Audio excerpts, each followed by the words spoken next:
Hello, this is Gary Crowley with DoItYourselfJointPainRelief.com, and this is video 3 of 3 videos for best groin stretches. In video 1 we did perhaps the most important part, which was the setup for releasing these groin muscles, otherwise known as your adductors. And the setup, very important, is to release your abductors first.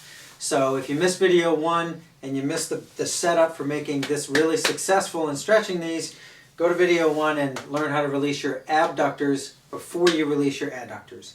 In video 2, we did the V-stretch up against the wall with our legs, and I showed you kind of for me, the big secret to success is actually actively working on those muscles while you're doing the stretch and getting them engaged in the process rather than just passively sitting there.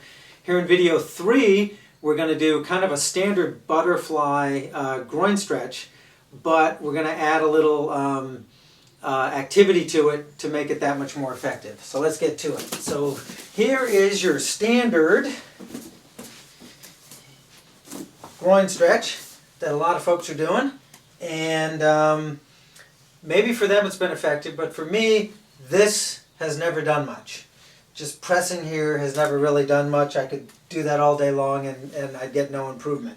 So I tend to do what is known as resistance stretching for this pose, and it's not rocket science. It's just that basically you are resisting the stretch with the muscles that you're stretching. So when I go to push down, they're pushing in, and then I let them win against my arms a little bit, and then I press down and let my arms win as they press up my legs, and then I let my legs win as they come back up, and basically I am always, these muscles that I'm stretching are always working, and I would find that I feel this stretch and I feel them letting go when they are actively engaged in the stretch, and they're always resisting. Even when I'm down here, I'm pushing in with my knees against my arms, and then I let my legs win and I let my arms win, but those muscles are actively engaged in this stretch. And I would do this for say 30 seconds, do 3 sets of those, and then I move my feet out, maybe 6 inches apart or so, kind of lined up with your sits bones. And again, same thing I do. If I just passively press on these and these muscles are just relaxed and taken, for me they don't go anywhere. They never have. I'm doing this stretch since high school. But once I started actively using those muscles, and again, it's just known as resistance stretching. It's not some big deal. But these adductors seem to really respond to that, where they don't tend to respond to just the passive stretch that people do.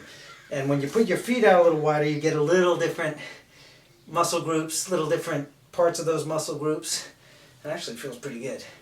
And again, I would do 3 sets of those, maybe 30 seconds a set, and then that would be my adductor stretch. So, video 1, the setup, most important thing, release your abductors so that all this stuff can be effectively stretched.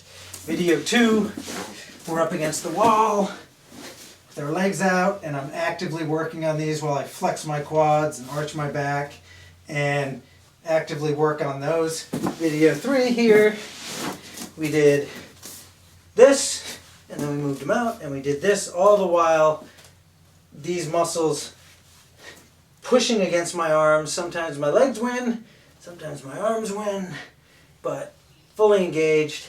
And to me, that's the best way to stretch your groins. So I hope this has been helpful, and feel free to just watch the videos again. Once you get it down, you kind of learn your spots. You'll learn, oh, I have to do that before I stretch my groins because I'm always tight because I drive too much there, or I'm always tight there because I sit at the computer a certain way or whatever. But once you do the setup and then you do these basic stretches with basically actively engaging the muscles, and the way I showed you, I think you'll find your adductors, your groin muscles release much more effectively. And then when you stand up and you release these, you will feel different in your pelvis. You'll feel your pelvis aligns a little differently and things feel a little freer. And that's how you know you've probably done a good groin stretch. So I hope this has been helpful, and I thank you for your time, and I look forward to hearing how it goes. Thanks. Bye-bye.